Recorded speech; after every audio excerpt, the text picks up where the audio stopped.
Good morning, everyone.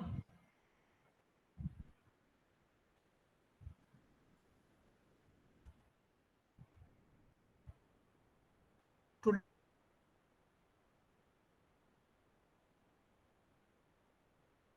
I just want to share uh,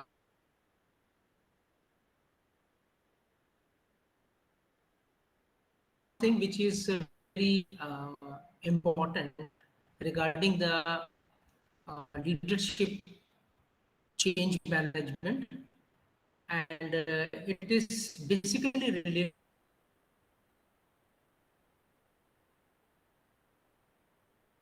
with the human resource management. So, I'm just going to discuss this thing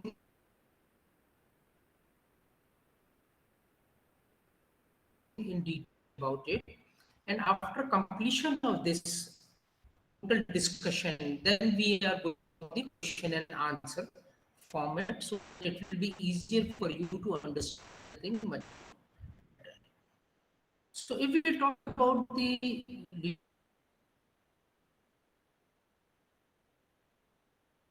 leadership quality or the leadership skills are concerned, we have to find out that what are the basic leadership quality and how it is going to affect the individuals.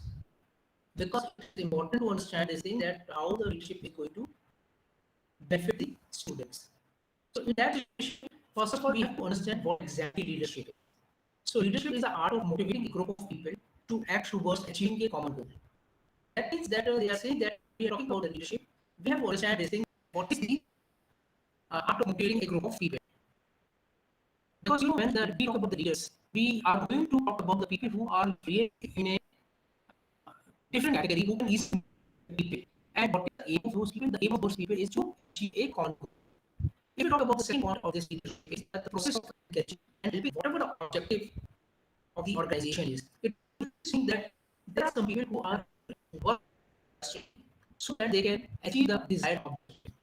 That in each and every organization there are some objectives which has to be achieved, and these objectives are directly related with the goals of the organization.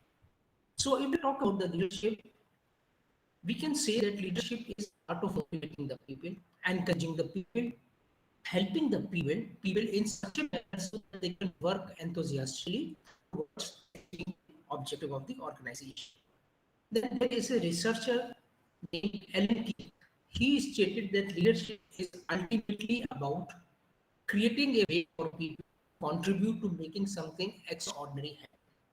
In the simple manner, we can say that suppose in the organization, if we are working and we want to achieve something, so they are saying that, as per the Keith is saying that leadership is the ultimate thing which help the people to contribute in such a manner which can help the organization to achieve the extraordinary goal which are given by the organization for the completion of the services.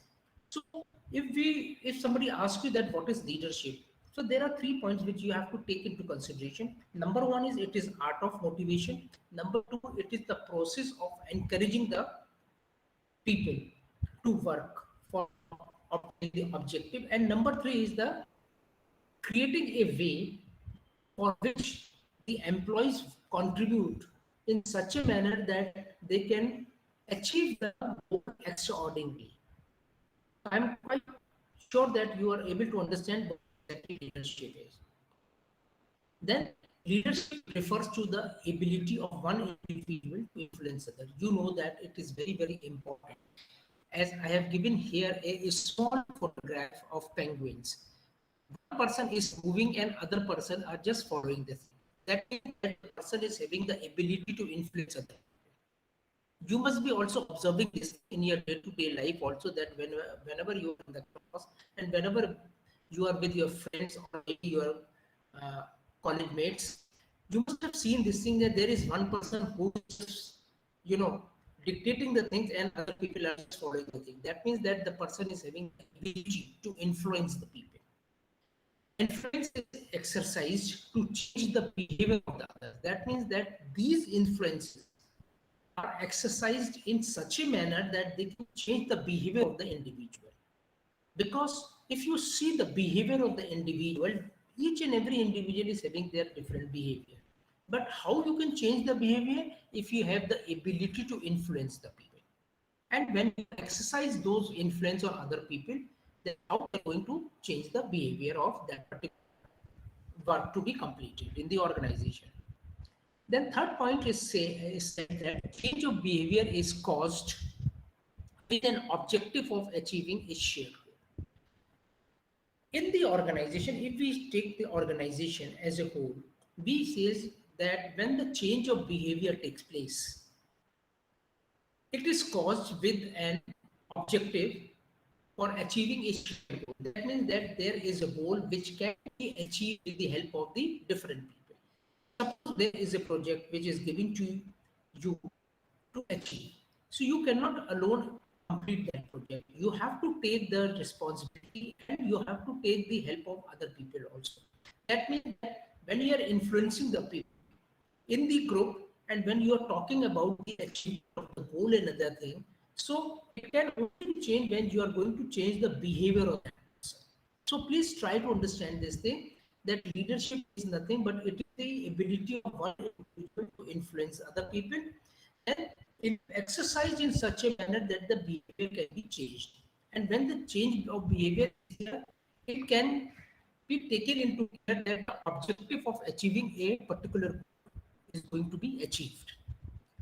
And they are saying that the person influencing others possess a set of quality or characteristics with which he or she influences them.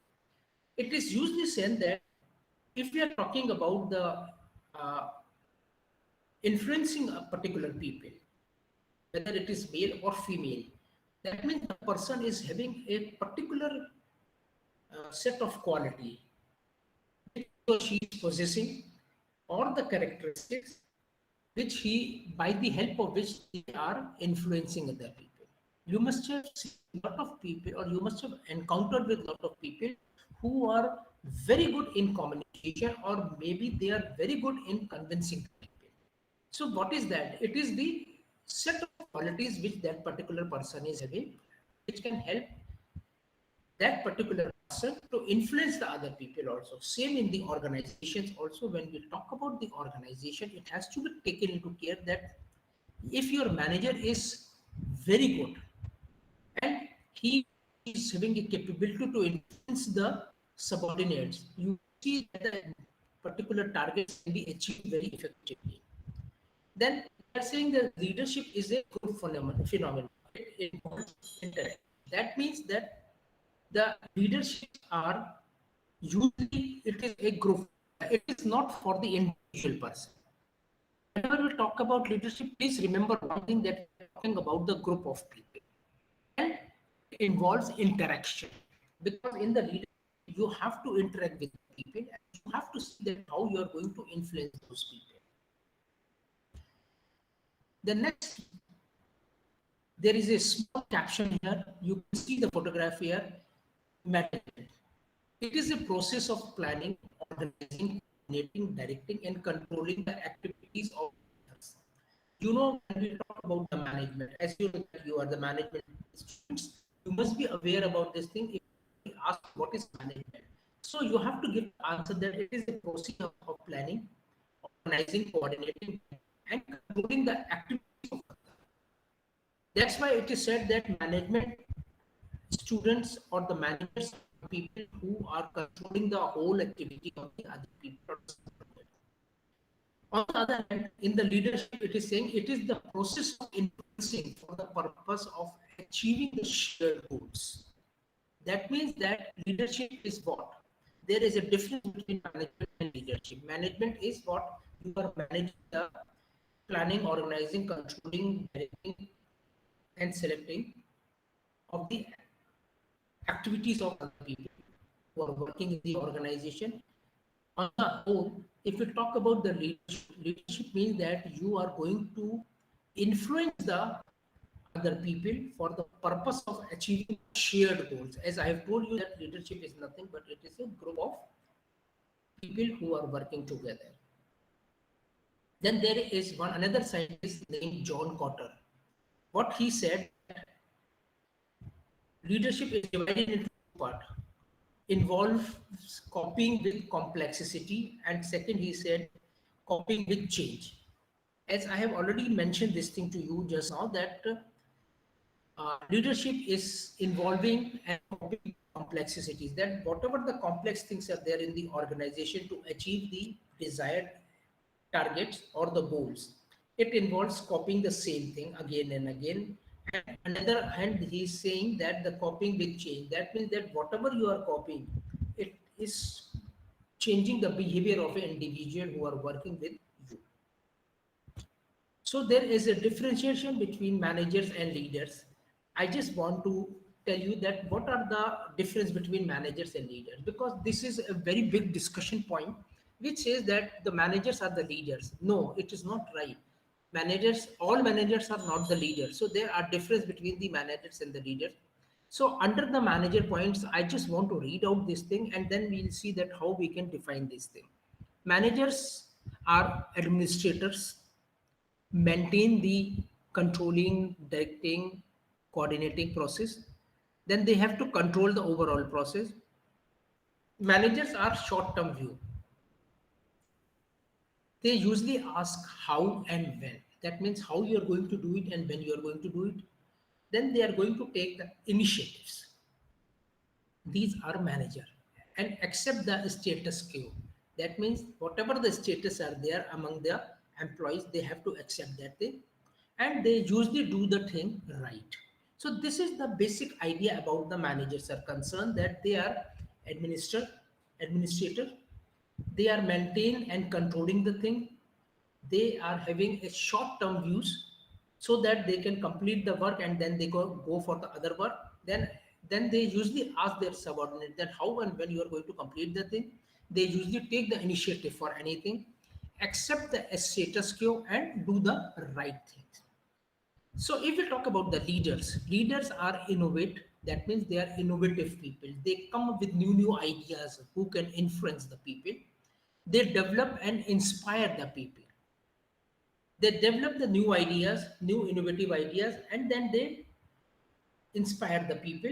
Then leaders are having long-term views. That means you cannot say that leaders can, remain there for only 1 year or maybe 1.5 years or 2 years or 3 years. No, leaders are usually looking for the long-term benefits of that. Then leaders usually ask what and why. That means what is the problem and why it is going to be solved. Then they are the original people. They originate their own things and they challenge the status quo and do the right thing. That means that if you see that what is the difference between manager and leaders. So leaders are basically innovative people. They develop and inspire the other people, as well as they are working on the long term portfolios, and they usually ask what and why. They originate the thing. That means they usually come with the new innovative ideas, then challenges the status quo.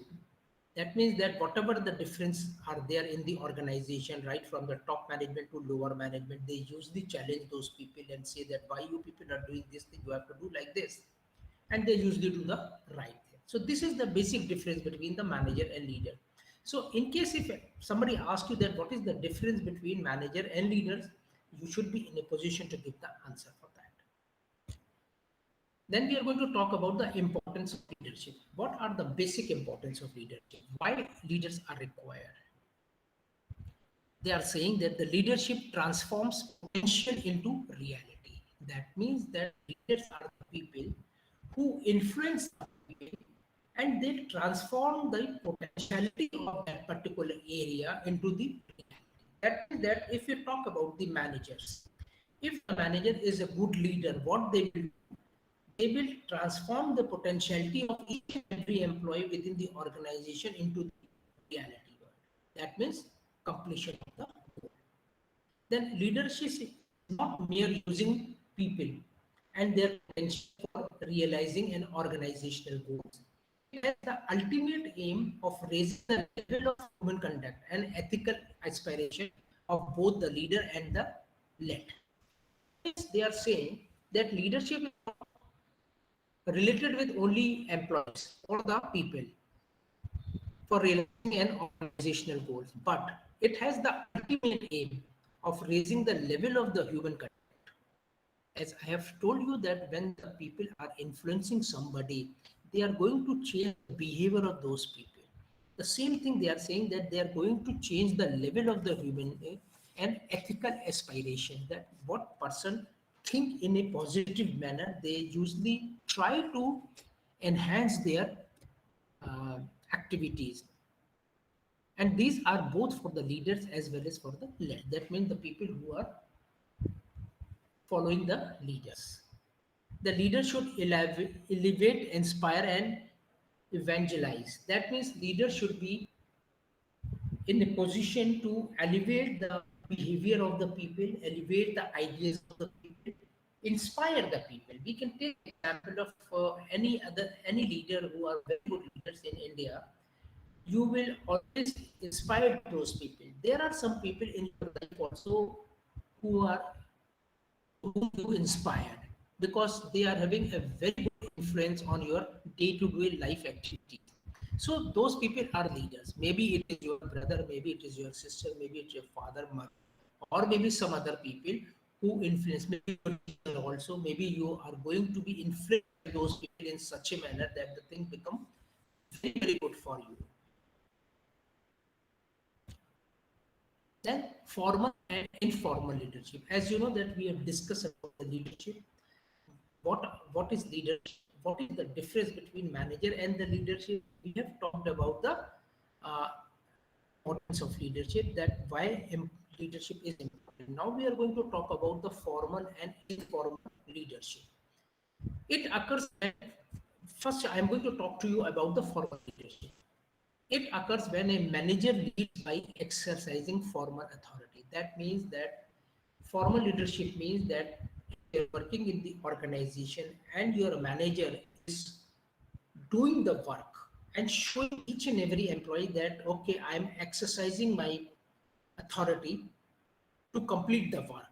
That is formal leadership. Then the exercise of formal authority through assigning the duties derives from the manager's official position within the organization hierarchy of authority. That means that we are saying that when we are talking about the exercises of formal authority through assigning the duties to other people from the manager's official position. That means they are saying that when the manager is going to exercise this type of work which on which they are assigning the duties to some other people, and it depends upon the hierarchy of the authority in the organization, that okay, from top management to middle to lower management to employees, etc. So these are nothing but the formal leadership. Then any employee who is assigned a managerial position has the opportunity and responsibility to exercise formal leadership. In this point, they are saying that if there is an employee who has been assigned as a managerial position in the organization, they find out that this person is good and he can become a manager, he or she can become a manager.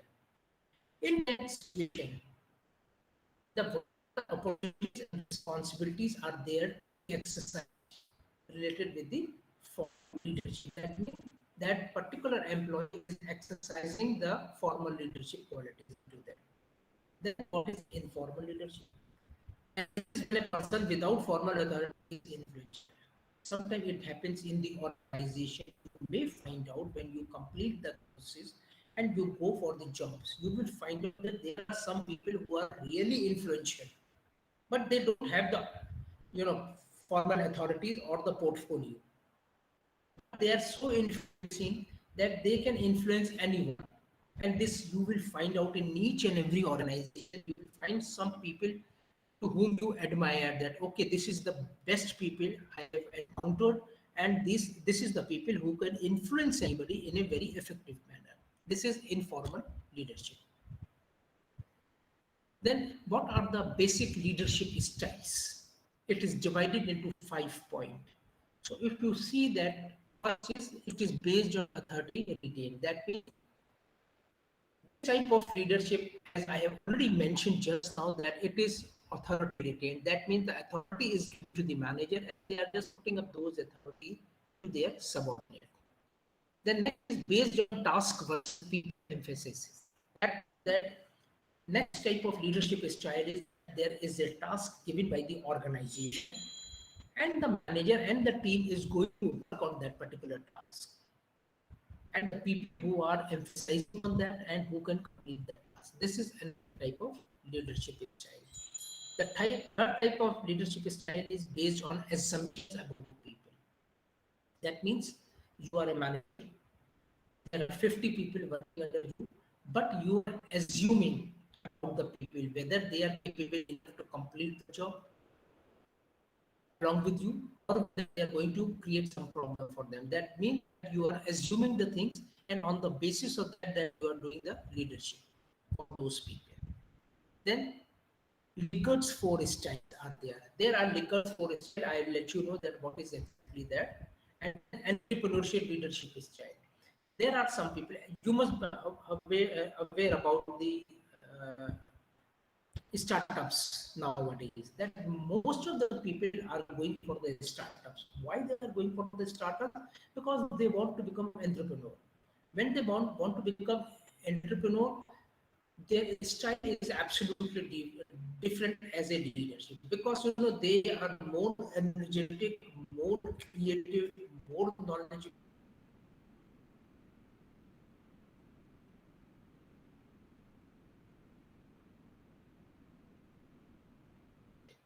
So I have told you about five types of leadership style. Number one is authority related. Number two is task work is versus people emphasis related. Number three is assumption related.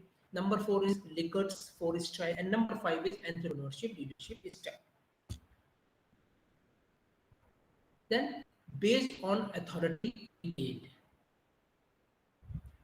it is divided into 5 points: authoritarian, democratic, free, laissez-faire, and persuasive and consultative. So now we are going to talk about the autocratic or authoritarian style. This is the first point which we are going to discuss about it. Under the autocratic leadership style, or you can say authoritarian style, all decision-making powers are centralized in the leader as dictator leaders. They are saying under this autocratic leadership, all the power are with one person only. And or it becomes the dictator leadership. That we can take example of Hitler. All the powers of Hitler, and he is so authoritative and autocratic to deliver the things to other people, and usually the people follow them. They do not entertain any suggestions or initiatives from subordinates. The autocratic management has been successful as it provides strong motivation to the manager. They are saying that this type of autocratic leadership are not taking any suggestion or initiative from the subordinates. But autocratic management has been successful and it provides strong motivation to the manager. That means that the people who are autocratic give a information to the manager that you have to become like that and you have to work like that, so people will follow you. It permits decision making as only one person decides. Yes, of course. As I have said that it is autocratic leadership, only one person has to decide everything. In that situation, the whole group and decisions are taken by one person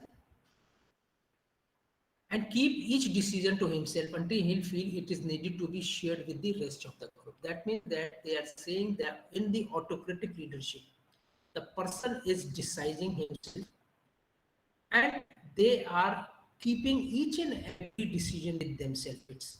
And then they will only disclose the decision when they feel that okay, it is needed to be shared with the other people also. It is known as autocratic. High degree of dependency on the leader. In this situation, the people are totally dependent on the leader, what he or she is going to say. If they are autocratic, you have to always look at them, that what exactly they are going to say and how you are going to counter that. May be valuable in some type of businesses where decisions need to be taken. So they are saying that maybe it is valuable in some organizations where decisions needed to be. Then we are going to talk about the participative or democratic style. First, we have talked about the autocratic. Now we are going to talk about the participative or democratic style. The democratic leadership style favors decision making by the group. In this leadership, number of people come together to make a group and they are making the decisions when discussing the thing among themselves. They can win the cooperation of their group and can motivate them effectively and positively. In this leadership, whenever the group is there and whenever they are discussing the thing, that means everybody is participating in the discussion. The people who are the participative leadership, the participative leader quality, they win the cooperation of each and every person who are in the group, effectively and positively. The decisions of the democratic leader are not unilateral as with the autocrat because they arise from consultation with the group member and participation by them. That means they are saying that whatever the decisions of the democratic leaders are there, they are not unilateral as the autocrat. As in the autocratic leadership, we have seen that only one person is taking the decision and forwarding to each and every person. But in this democratic leadership, the leadership decisions are not like autocratic because they are arising from the consultations with the group members and participation by them. That is the difference between the participative or democratic or autocratic leadership is this, that in autocratic only one person decides, in participative or democratic the group of people will decide with consultation with the group members. Then what is consultative? Process of consultation before decisions are taken. Consultative means that whenever there is a discussion which takes place among the group of people in the organization, before taking any decision is known as consultative. Then persuasive. Leaders take decisions and seek to persuade others that the decision is correct. In some situation, what happens, the persuasive styles are also taken care when you are discussing each and everything with the group of people and you are going to come for the conclusion. In that situation, maybe there are some people who persuade the other group people in such a manner which will uh, ask each and every person to follow the decision of a particular person. So this is known as persuasion. And you are pursuing the people in such a manner, influencing the people in such a manner they will follow the things. Then laissez-faire or free rein style. This is very, very important because maybe whenever you are in a discussion with anybody, they can ask you, okay, you are talking about the leadership changes, etc. Do you know about laissez-faire or free rein style? You may encounter this word many times in your day-to-day working pattern when you are going to join the organization. If the team leader does not lead, but leaves the group entirely to itself, such a leader allow maximum freedom to subordinates. That is, they are giving a free hand in deciding their own policies and methods. I will give you one example. I will give an example of Warren Buffett. He is the topmost stock exchange person doing very well around the world, and he is working on the lazy sphere. In this situation, they are saying that he is allowing their people, giving freedom to their people and the subordinates in such a manner that they will decide themselves about the working pattern and the policies and the methods. He is saying that why should I talk to these people, because these people are intelligent and if they have some problem they can come to me, but otherwise I am giving full responsibility and to those people so that they can themselves, they can make their own policy and method that how they are going to work and in which they feel happy also. So he is doing very well. It can be very useful in businesses where creative ideas are important. Yes, this is a very important point because in most of the private organizations, it is usually seen if be creative ideas. You are not in a position to put up ideas in front of the people because they think that if you are coming up with the new ideas and new innovative things, maybe organization will not like it. Maybe the manager will not like it. But they are saying that this lazy sphere is very useful in the businesses where creative ideas are always welcome. It can be highly motivational if people have control over their working life. That means that in this situation, as I have given you the example of Warren Buffett, his organization is doing very well because each and every employee who is working at organization is doing very effective work because they are self-motivated and they have the control over their working life. That whatever the working life, if they are having a full control of that, and it can make coordination and decision making time consuming and lacking in overall direction. That means they are saying that this can make, that means the laissez faire or free rein style make coordination and decision making time consuming and lacking in overall direction. It relies on good teamwork. That means that if your team is good, it is totally depend on that. So please try to remember this thing that whenever the question comes regarding the lazy sphere are concerned, or whenever you are in a discussion with that, you can always put up this thing that if we are giving the whole authority to the people within the organization to make your own policy and methods to work, you will see that organization will grow in a very, very positive manner because people are having a lot of creative ideas. But in the private organization, their creative ideas are not accepted by each and every person. So mostly people just stop giving the ideas. So this is also one of the reasons why Warren Buffett, who is working on the lazy sphere pattern, is doing wonders in the market. Then we talk about the based on the task versus people emphasis.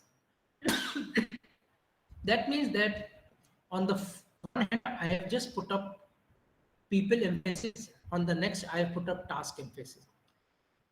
In first point, it is high relationship and low task. That means we are talking about a supportive style. That we are having a very good supportive style and there is a very low task which we are going to do it. Then in the next participative style, high task and high relationship. That the tasks are very high, but the relationships are also very good as per the participative style is concerned. Then free rein style or lazy sphere, we can say low task and low relationship. That means that whatever the task is given, the relationships are according to that. Then autocratic high task and low relationship. In this, tasks are very high, but the relationship among the people are very less. You must be aware about this, as I have just discussed with you that we are talking about the supportive, then we are talking about participative, free rein style, and autocratic style. If you just think over it, you will find out what is the relationship I am talking about. Then, based on the assumptions about the people, there is a scientist named Matt Nichols. He has given two theories, theory X and theory Y. So if we talk about theory X, it says they distrust the people and believe in close supervision and tight control over the subordinate. This is theory X. Then theory Y says they are participative, trust subordinates, and allow them to participate in decision making. So, if you see about the previous theories which we talked about it, which is participative theory, which we talk about the, supportive theory, sphere, etc. So, if we talk about the theory X, this is autocratic type of thing. The management is not going to trust their people or the subordinates, and they keep tight control over the subordinates.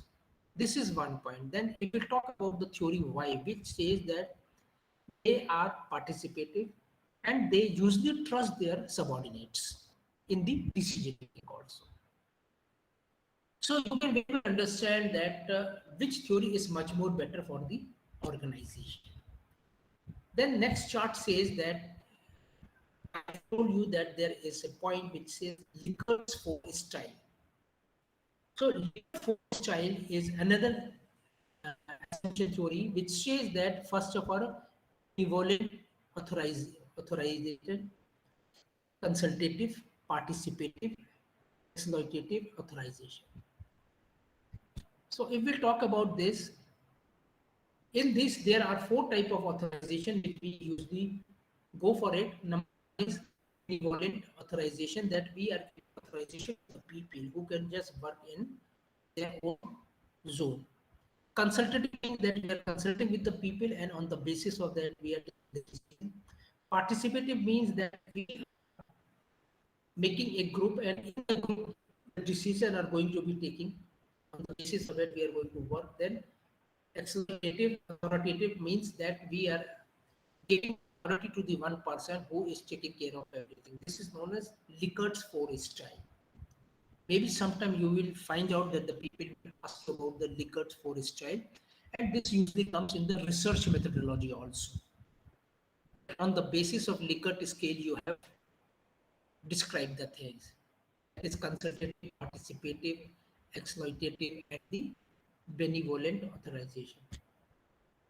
Then entrepreneurship leadership style, a heavy task orientation combined with a very direct approach to giving instruction to the employee. That means they're saying that there is a heavy task which is combined with a very direct approach to the employees. That is one point. Number two, a charismatic personality that inspire others to do business with him. Then there is a personality which is so, you know, charming, so that you will always try to work with those. This is another point. Then there is a much stronger interest in dealing with customers than employees. This is another part in which the organization top management feel that it is very, very important to deal with the customer in rather than the employees, which I think it is not right, because when your employees are going to be dealt in a proper manner and if your employees are happy, automatically customers are going to be come to you. I can give you example of some of the organizations like Pepsi, Coca-Cola, like Reckitt Coleman, like Hindustan Unilever. These are the organizations who are taking care of their employees effectively. Their thought process is that if we are taking care of employees' problems, definitely we are going to get the maximum results from them, and the consumer will automatically come to you. Then a strong dislike for bureaucratic rules and regulation. In entrepreneurship style, there is also one point which says that there is a strong dislike regarding the bureaucratic rules and regulation and anxiety to consolidate business gains as quickly as possible. It happens that the organization is so impatient, they think that they can consolidate the business very quickly, and the anxiety is that they will pressurize the people in the organization to complete the work. But this is not right, because if you are pressurizing the people, maybe something negative also happen in that situation. Then what are the theories of leadership? Number one is trait theory. Number two is leader behavior theory. Number three is contingency theory. And number is four is managerial grid. So first of all, we are going to talk about the trait theory. It focuses on individual characteristics of successful leadership. That means trait theory are basically related to the character of the individual to become a successful leader. Then these leaders possess a set of traits which make them distinct from followers. That means that when we are talking about the individuals who bring a particular characteristics for a successful leadership, these successful leaders possess a set of traits which are different from followers. So according to the Ralph Stockdale, he is another scientist who has given something that a strong desire for accomplishment. This is the quality of the leader, creativity and intelligence, initiatives and high tolerance. These are the 4 points which comes under the trait theory for any effective, successful leader.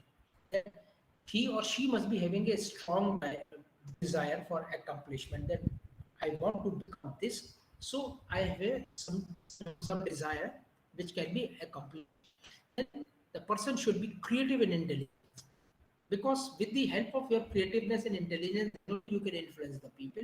Then you are in a position to take the initiatives of the thing, and the high tolerance should be there. Behavioral theory focus on behaviors of actual leaders. That means that in this theory, the behaviors are the main focus of the leaders. It determines how various kind of specific leaders' behavior affect the performance and satisfaction of the followers.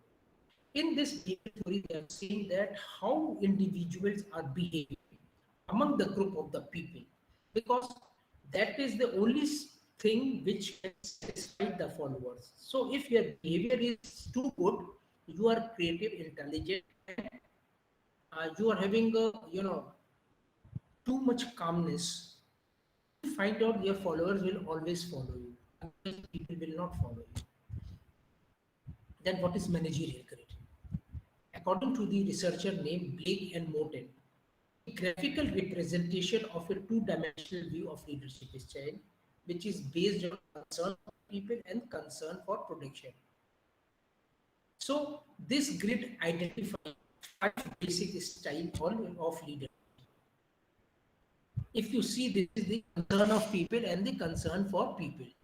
This is a way how we are going to describe this thing. It is a five-way on the basis of which we can identify this is the grid, and on the basis of this grid, we can identify whether the people or leaders are really concerned about the uh, concern for people, or whether it is low or high.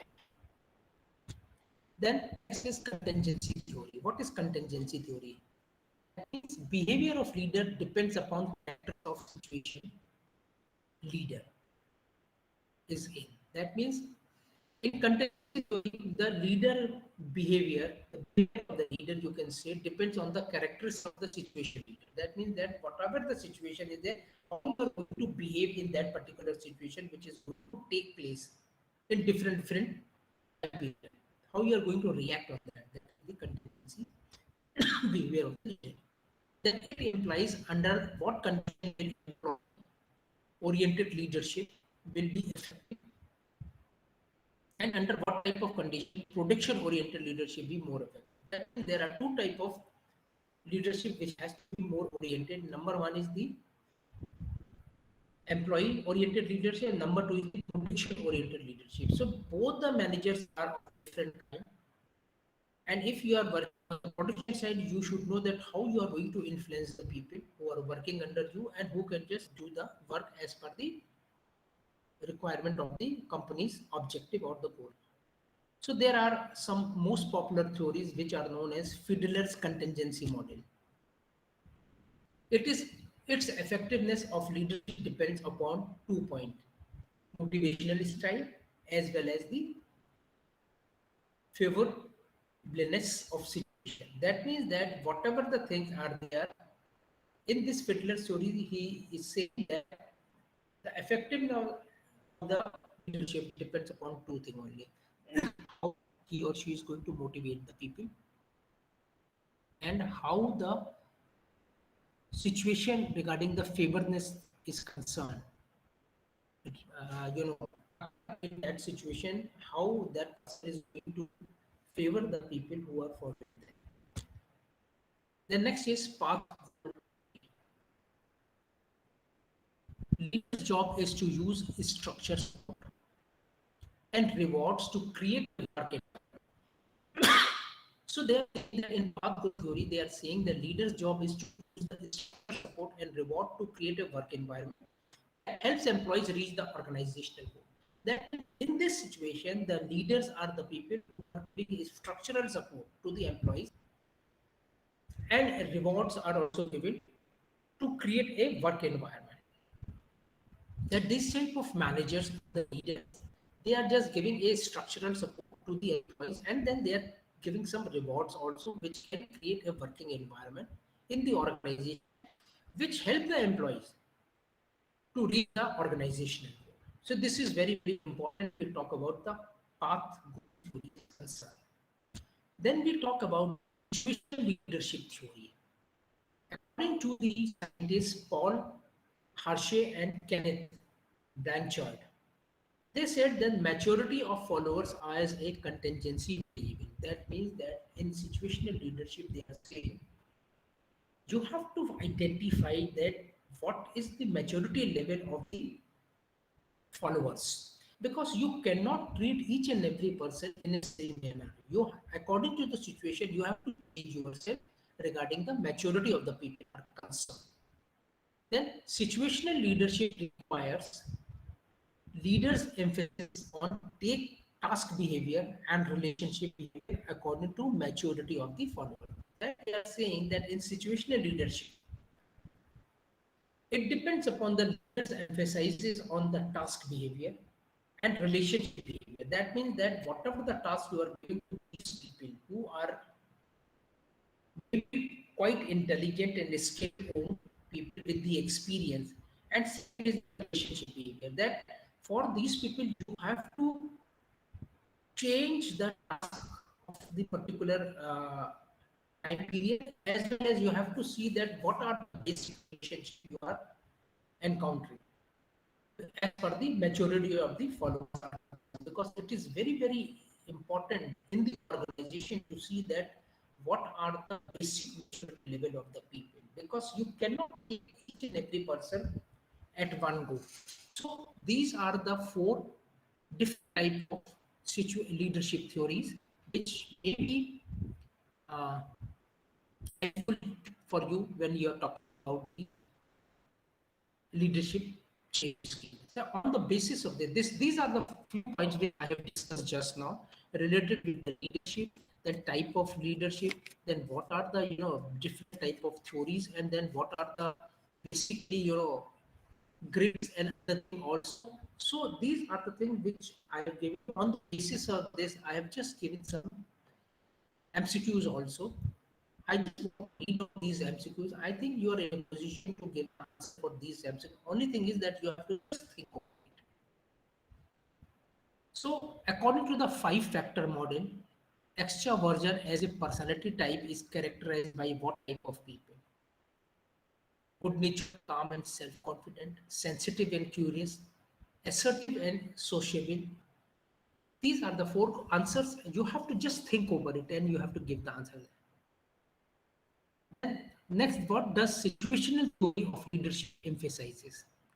Personality traits, events, environment, or political situation. Now you have to think over it that what I have talked about the personality changes are concerned, as I have described to you that personality changes from situation analysis are absolutely different. According to the situation, you have to work there. Then how can you describe the thinking and outlook of transformational leaders? Strategic, operational, functional, and development. Then, according to Lewin, Lippitt, and White's 1939 experiment, which form of leadership produced the most from participants? Laissez-faire, democratic, authoritarian, and a mix of laissez-faire and democratic. I'm sure that you're in a position to give the answer for this. Then there are some other questions also which says that who of the following is a leading writer on contingency theory of leadership? Rosabeth Cantor, John Woodward, Resin Likert, Fred Fiedler. Then, what is the term of power derived from a status or position in a organization? A referent, expert, reward, or legitimate. So, I want to say this thing. You have to just think over it, and on the basis of that, you have to give the answer for this. And I'm quite sure about it that you can easily describe the thing if somebody talked to you about leadership is concerned, that what is leadership, what is the difference between leadership and manager, what are the theories which are prevailing into this, what are the styles of leadership which are prevailing in the market. So you have to describe this thing in detail. So this is all from my side. Thank you very much.